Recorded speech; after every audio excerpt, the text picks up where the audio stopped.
Hello, I love this series. I have four here. These are Treehouse Mysteries by Mary Pope Osborne. So, I don't think that you're any age is too old for a book. I got these the other day at the library to sell.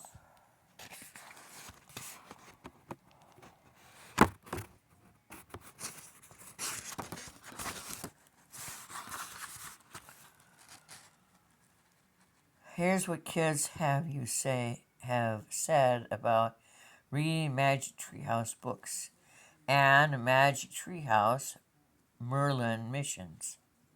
Thank you for writing these great books.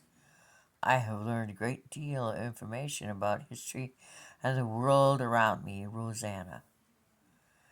Your series, The Magic Treehouse, was really influential on my late childhood years. Jack and Annie taught me courage through their various rigorous adventures and profound friendship, and how they stuck it out through thick and thin from start to finish. Joe, your description is fantastic. The words pop out. Oh man. The Magic Treehouse series is really exciting. Christina, I like the Magic Treehouse series.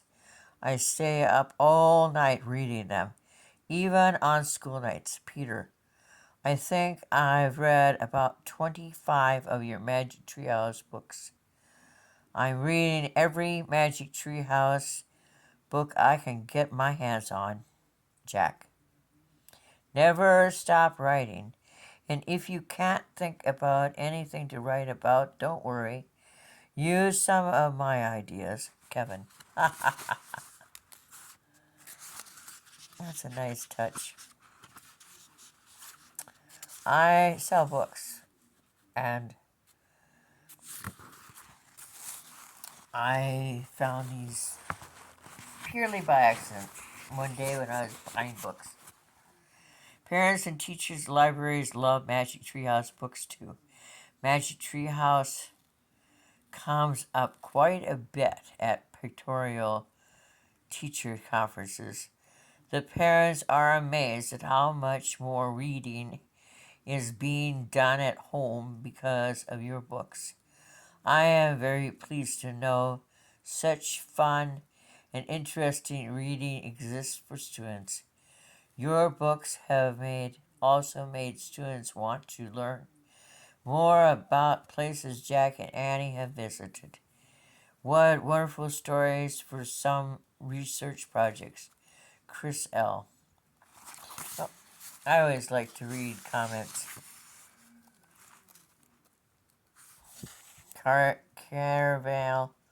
Carnival at candlelight. Carnival is like a fair. I seem to be sitting cockeyed. Dear reader, Carnival at Candlelight is my fifth book in a group of Magic Treehouse books called Merlin's Missions. On their first four Merlin missions, Jack and Annie traveled to mythical lands where many magical things took place. I love writing books that take place in fantasy worlds, but I also love writing books about real life. So the next Merlin missions will combine the two. Jack and Annie will have fantasy adventures in real places in real times. One of the most amazing places I've ever been is the city of Venice, Italy. Venice is a group of islands in a lagoon between the Italian mainland and the Adriatic Sea. The water, the art, the architecture, the atmosphere all make Venice one of the most beautiful cities in the world. Writing a Magic treehouse adventure set in Venice meant that I could return there in, in my imagination every day for many months. Working on these books was a very exciting journey. I invite you now to share my journey and discover the mystery and magic of Venice for yourselves. Mary Pope Osborne.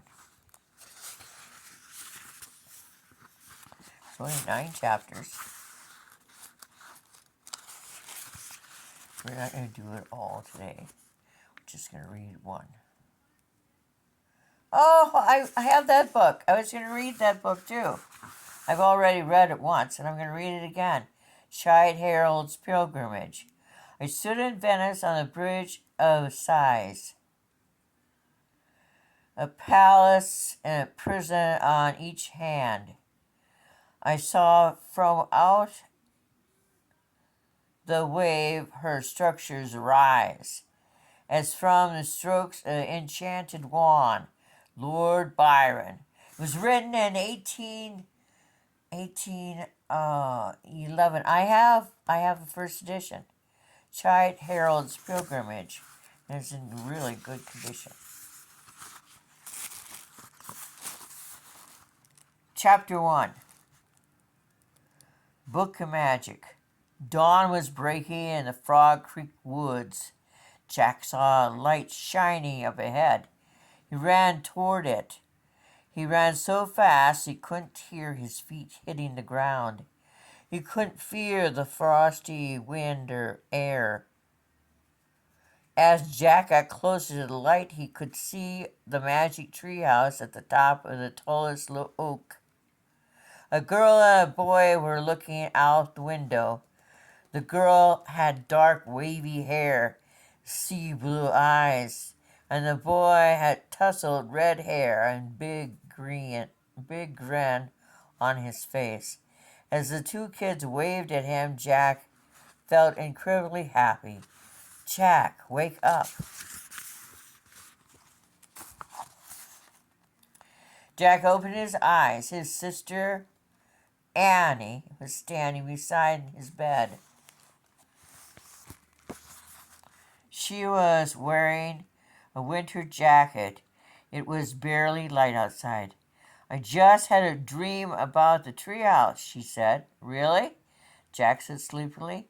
I dreamt we were running through the woods at dawn, said Annie.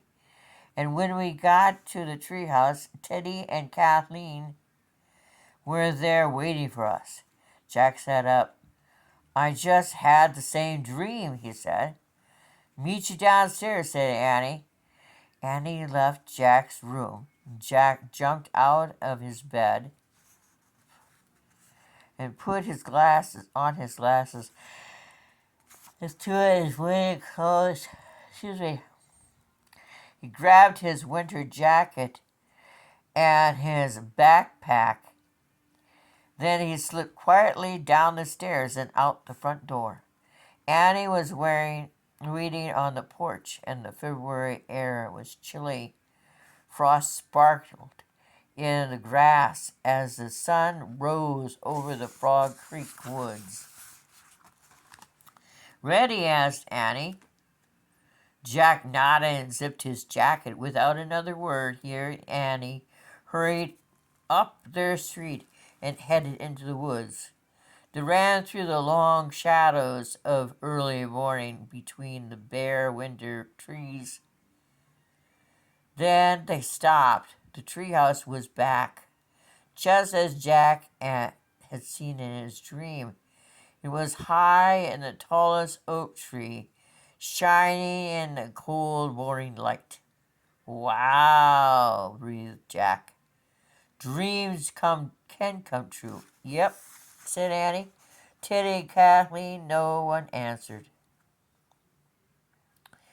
I guess only part of the dream came true, Annie said sadly. She grabbed the rope ladder and started up. Jack followed. Annie climbed into the treehouse. Oh, wow, she said. What is it? Said Jack. They're here, said Annie in a loud whisper. Jack climbed in behind her. Their friends, Teddy and Kathleen, apprentices to Morgan Le Frere, were sitting under the treehouse window, wrapped in a heavy woolen cloaks. They were both fast asleep. "Hey, sleepyhead," said Annie. "Wake up!" Kathleen blinked and yawned. Teddy rubbed his eyes. When he saw Jack and Annie, he gave them a wide grin and leaped to his feet. "Hello," he said. "Hello," cried Annie. She threw her arms around Teddy. "We both dreamed you were here." "Ah, then our magic works," said Teddy. "Kathleen suggested we send dreams to you, let you know we're here. And it seemed our magic sent us to dreamland as well. But now we are all awake," said Kathleen, "and I'm very glad to see you." She stood up, drawing her cloak around her. Her blue eyes sparkled like seawater in the dawn light. "I'm glad to see you too," Jack said shyly. "Are you taking us on another Merlin mystery?" said Annie. "Not exactly," said Teddy. "Merlin has a most important mission for you. But this time we will not be going along." "Oh, no," said Annie. "What if we need your magic to help us?" Teddy and Kathleen looked at each other and smiled. Then Kathleen turned back to Jack and Annie. "Morgan thinks you may be ready to use magic on your own," she said. "Really?" said Jack. "Yes," said Teddy. "But Merlin is very cautious about sharing magic powers with mortals, even with two as worthy as you. He is also wary of magic being used outside the realm of Camelot. Nevertheless, Morgan has convinced Merlin to let you prove yourself. You will be tested on 4 missions." "But we don't know any magic," said Jack. "Remember what I told you on our last visit?"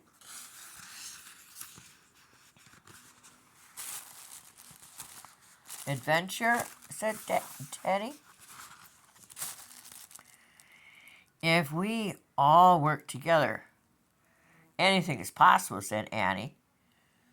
"But you just said you weren't coming with us." "That is true," said Kathleen. "And that is why we bring you this." She reached into the pocket of her cloak and pulled out the small handmade book. She gave the book to Annie. The cover on the book was made of rough brown paper. Written on it in neat, simple handwriting was the title. "You made this for us?" said Annie. "Yes," said Kathleen. "One line of each rhyme is in it. Teddy is in Teddy's language, and one is mine, the language of the seal people." Annie opened the book to the table of contents. She and Jack skimmed the list of rhymes, and Jack read some of the entries aloud. "Fly through the air, make metal soft, turn into ducks." Annie giggled. "They are so cool," she said. "Let's all turn into ducks." "Not now," said Kathleen. "You must use these rhymes very sparingly. There are only 10 rhymes in the book, and each can only be used once. They are meant to last you for 4 journeys." "4?" "Aye," said Teddy. "Merlin has agreed that if you can use our magic wisely on 4 missions, he will teach you the secrets that will always will allow you to make magic on your own.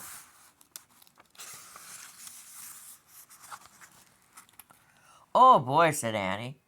Jack put the book of magic rhymes in his backpack. So, where are we going on our first mission? He said. This research book from Morgan will tell you, said Teddy. He took the book and handed it to Jack. The cover showed a bright, colorful city surrounded by water. Jack read the title aloud, A Visit to Venice, Italy. I've heard of Venice, said Annie. Yes. Last year, Aunt Gail, sorry about that, and Uncle Michael went there on vacation. Aye, 'tis a city that was long welcomed travelers, said Teddy. But you and Jack will be traveling to Venice of 260 years ago. What will we do there? Said Jack. Merlin has prepared careful directions for you, said Teddy. He pulled the letter out of the pocket in his cloak, gave it to Jack. Read this when you get to Venice. Okay, said Jack. He put the Merlin's letter and the Morgan's research book into his backpack. Wait a minute, said Annie. If we take the treehouse to Venice, how will you guys get back to Camelot? Teddy and Kathleen smiled and held out their hands. They each wore a ring that made of pale blue glass. These magic rings belong to Morgan, as said Kathleen. They will take us home. Remember, Teddy said to Jack and Annie, follow Merlin's directions carefully. If you prove yourself to be wise and brave helpers, he will call for you again soon. Kathleen nodded. Goodbye now, she said to Jack and Annie. Good luck. Kathleen and Teddy raised their glass rings to their lips. Together they whispered the words too softly to be heard and blew on the rings. Before Jack and Annie's eyes, the two young sorcerers began to fade into the cool morning air. In an instant, they had disappeared completely.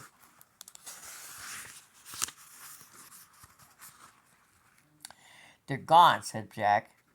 I guess time is for us to go, too, said Annie.